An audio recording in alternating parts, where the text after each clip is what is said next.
Bonsoir, c'est Dr Alpha Ba, secrétaire d'État aux coopératives et à l'encadrement paysan. Justement, vous venez de fouler le tapis herbacé de la 24e édition de la FIARA. Pouvez-vous nous rappeler le thème le thème du panel que vous avez présenté face aux défis de la souveraineté alimentaire et au changement climatique?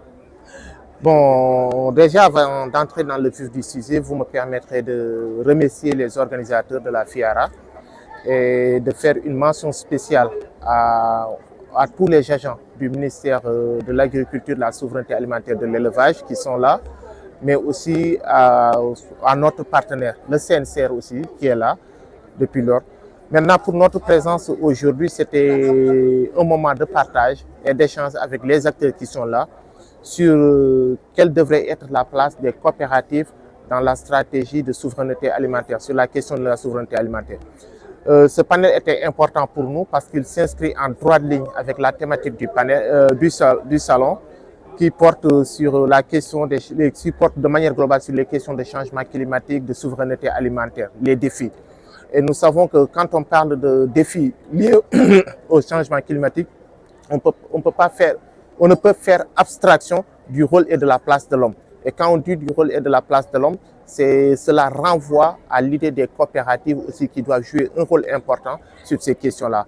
Donc c'était cela des points de réflexion que nous avons eus aujourd'hui avec les acteurs présents. Mais ce qui nous a plus marqué, ce sont les échanges que nous avons pu avoir avec les participants au panel et les points de suggestion et d'attention qui ont été portés à notre encontre. Et pour nous, cela c'est important de recueillir toujours l'avis des autres pour pouvoir nous enrichir et mieux articuler la feuille de route et les orientations politiques que le président de la République et le Premier ministre nous ont assignées. Justement, dans votre fait argumenté lors de votre panel, vous avez déchiffré que les coopératives agricoles doivent être structurées, méthodiques, justement pour tirer l'agriculture vers la transformation. Quelle lecture en faites-vous par rapport à ça?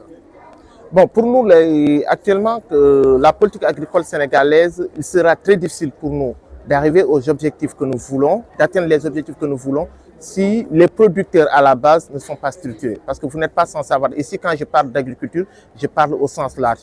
Aussi bien la production végétale que la production animale. Ceux qui sont dans la production végétale comme ceux qui sont dans la production animale.